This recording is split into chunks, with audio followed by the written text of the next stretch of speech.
Hey, hey, you. Yeah, you. Your liver. It could be bad. That could be making you angry.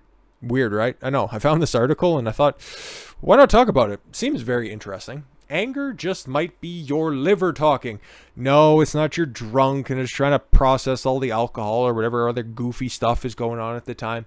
Liver problems might have something to do with your emotional response. I found this very interesting. It's difficult to imagine our internal organs having an influence on how we feel. Most of us see emotions as responses to external situations or internal thoughts, but what our organs might have some part to play in the complex world of feelings. Ancient Greeks, for example, believed that the liver was the source of our emotions and the center of our soul. Yeah, but what did they know? Even the words we use today to describe the liver,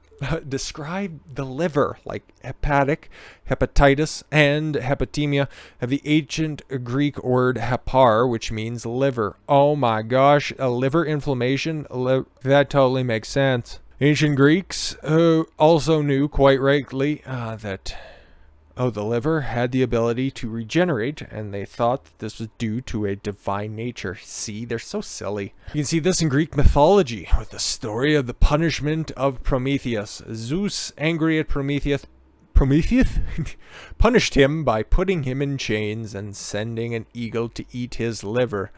Wow, he must have really made Zeus angry.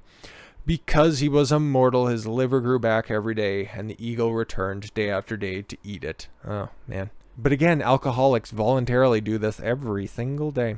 The liver as we know it.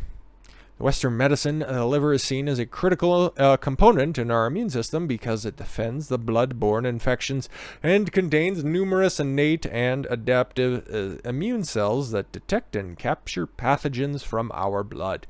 Located in the right upper part of our abdomen. Okay, for me, it's about, right there, okay? But on the camera side, yeah, right there. But whatever. Sits just under the ribs and on top of the stomach, intestines, and right kidney, and usually weighs about 3 pounds. It holds about 1 pint or 13% of the body's entire blood supply at any given moment, mostly to treat and filter it. There are actually more than 500 vital functions that the liver performs, including the production of bile, which helps carry away the waste and breaks down fats, clearing the blood of drugs, alcohol, and other poisonous substances, and resisting infections by removing harmful bacteria from the bloodstream. Exactly, could have just shortened it down, but I get it, you have a word count. Maintaining a healthy liver can be achieved by avoiding drugs, and moderating alcohol consumption. Why would you split the two apart? Eating a healthy diet, exercising, and being careful when traveling to places where hepatitis, you know what that means, A and B are common and most easily transmissible. Hepatitis can cause liver swelling and damage. It is also caused by several viruses. The most common are A, B, C, D, and E. Hep A is contracted by coming into contact with contaminated water or food or with an infected person's stool. Oh, gross.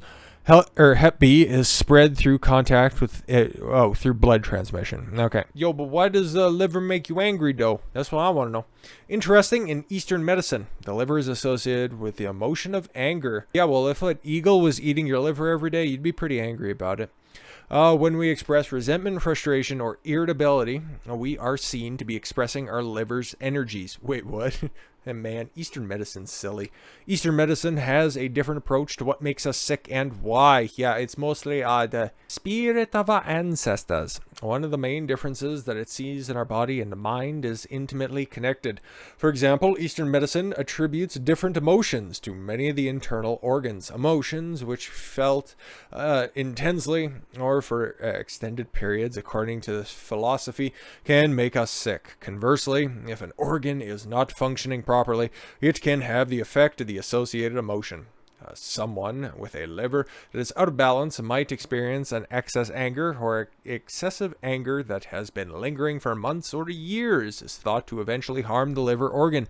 Emotions, therefore, are actually a diagnostic tool as well as the cause of disease, which is a bit of a departure from many Western people. Yeah, we're going to skip ahead a little bit. This is silly.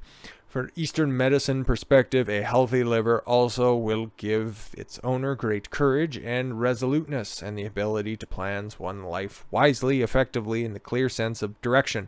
It functions and responsibilities aren't just physical, but it encompasses emotional and spiritual realms as well. Whatever. Yeah, let's see if there's any sort of science to back this up, because I'm not going off of old wives' tale and ghost stories.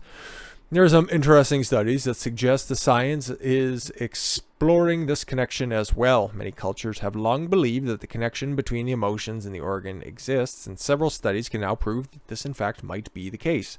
Might be doing a lot of heavy lifting here.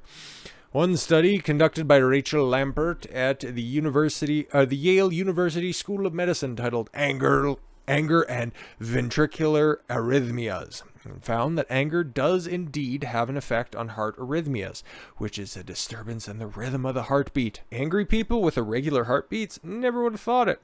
Study found that psychological stress from emotionally devastating events such as a natural disaster or war can increase arrhythmias and sudden death. A diary-based study showed that anger and other negative emotions can be fatal. How angry are we talking here? Their findings concluded that anger and other strong emotions can trigger potentially life-threatening ventricular arrhythmias in vulnerable patients. Where does the liver pop in, though? Another study explored the connection between anger and cluster headaches. Cluster headaches are an intensely painful type of headache that occurs in cycles or clusters. A study published in Marlusa Rasu, and titled Anger and Its Expression in Cluster Headaches versus Migraines found that patients with cluster headaches experienced anger with a higher intensity than those with migraines, demonstrating a link between the intensity of pain and intensity of emotion. Okay, cool. What's important about that paragraph? There's something above migraine when it comes to like headaches and those type of different medical episodes. Yet another study published by the Journal of Consulting and Clinical Psychology found that anger reduction through cognitive behavioral therapy allows people to achieve more equanimity,